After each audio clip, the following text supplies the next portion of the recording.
Ibu, bapak, saudari, saudara, rekan-rekan muda, dan adik-adik sekalian, dimanapun kalian berada, bertemu kembali dengan saya, Romo Tino SSCC, di dalam catatan pesiarah. Di dalam perjalanan kehidupan kita, perlu kita ketahui dan sadari bahwa Allah adalah sumber dari segala hukum, yang berarti hukum senantiasa selalu didasarkan pada kasih yang menghidupkan dan bukan mematikan karakter, mematikan perbuatan baik seseorang, tetapi mampu membantu setiap umat manusia untuk merasakan keselamatan yang Allah janjikan.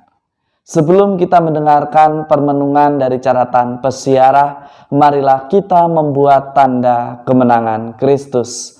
Dalam nama Bapa dan Putera dan Roh Kudus. Amin.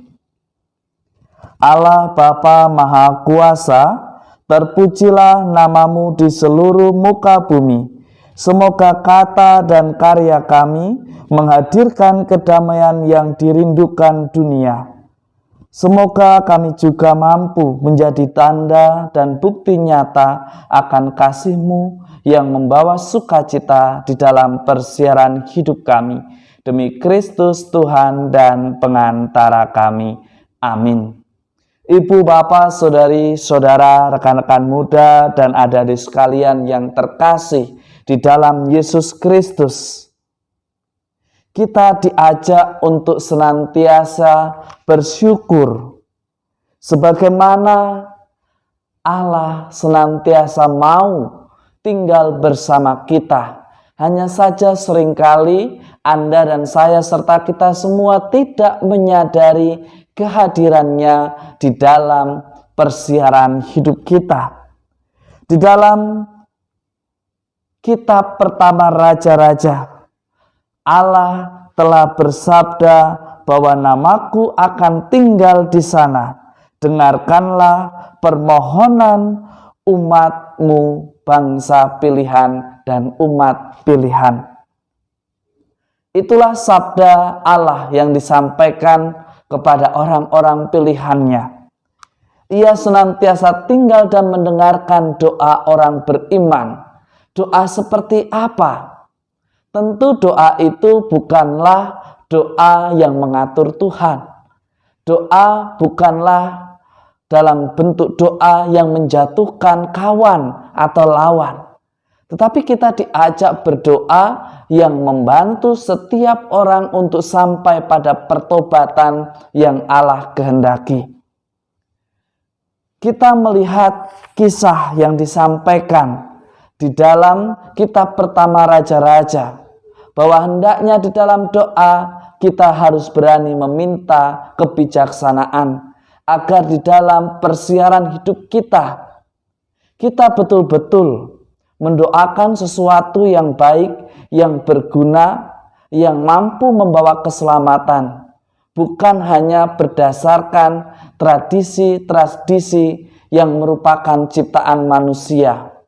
Tentu yang berkenan kita hargai dan kita jalankan. Tetapi sesuatu yang bertentangan dengan moral hidup, yang bertentangan dengan keselamatan manusia, maka Anda dan saya serta kita semua diajak untuk berani mengkritisi aturan yang kurang tepat itu. Sebagaimana dikatakan di dalam Injil suci Markus, jelas di sana ditegaskan bahwa apapun yang ada di dunia ini, kalau itu adalah demi suatu kebaikan, maka kita wajib untuk mengikutinya.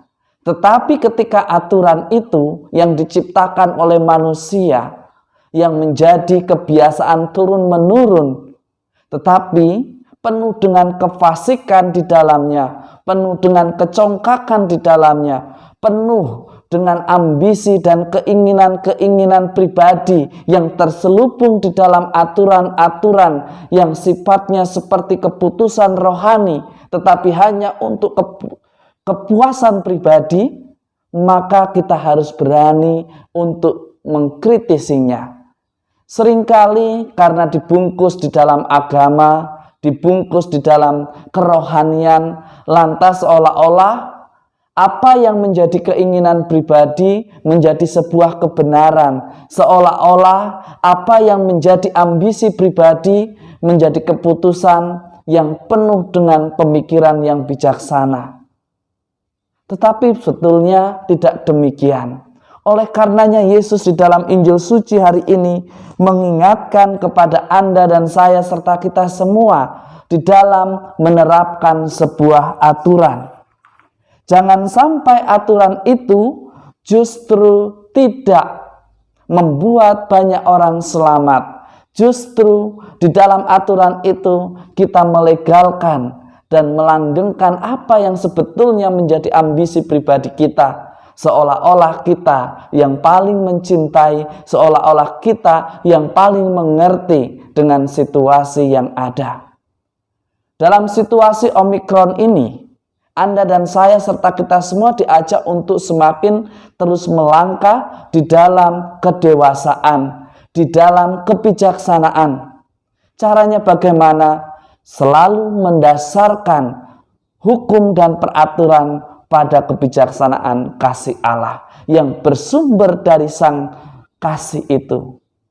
Sehingga aturan yang diciptakan tidak lagi menjadi penghambat, tetapi juga tidak membawa umat atau orang beriman pada kematian atau pada bahaya, di mana hal itu terjadi karena keteledoran, karena kecerobohan, karena kebijakan yang seringkali merupakan keinginan pribadi tetapi dibungkus seolah-olah demi orang beriman dan demi banyak orang. Tetapi hari ini kita ditantang kembali oleh Yesus untuk senantiasa memikirkan, belajar mendegradasi hukum demi sebuah keselamatan, demi kenyamanan, dan juga demi kesehatan bersama. Hanya saja seringkali kita menjadi seperti orang-orang Farisi, membungkusnya di dalam kerohanian seolah-olah ini demi kepentingan iman umat, demi kepentingan khalayak ramai. Tetapi kita ditantang untuk berani membuat sebuah keputusan dengan lebih bijaksana tanpa harus melukai.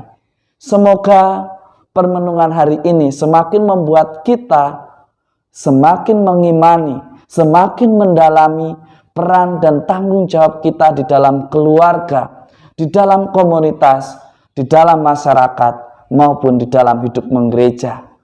Selalu perlu ditekankan dan ditanamkan dalam benak kita bahwa hukum yang terutama adalah hukum kasih. Ketika peraturan atau tradisi yang sudah melebihi hukum yang terutama, maka kita patut mengkritisinya. Apakah itu sebuah ambisi pribadi atau demi kepentingan dan kenyamanan bersama? Semoga berkat Tuhan senantiasa selalu melindungi dan memberkati kita, Bapa dan Putera dan Roh Kudus. Amin. Ibu, bapak, saudari, saudara, rekan-rekan muda, dan adik-adik sekalian yang terkasih, di tengah pandemi COVID-19 dengan varian baru Omikron, seringkali membuat kita panik, membuat kita khawatir. Tetapi hari ini juga kita diingatkan oleh Yesus, jangan sampai kekhawatiran dan ketakutan membuat kita menjadi tidak bijaksana di dalam mengambil sebuah keputusan. Maka setiap keputusan yang diambil senantiasa didasarkan pada kasih Allah, agar apa yang dilahirkan tidak merupakan keputusan yang ceroboh, tetapi menyelamatkan, membuat nyaman banyak orang, dan senantiasa membawa kemuliaan Tuhan. Semoga Tuhan senantiasa melindungi dan memberkati kita. Amin.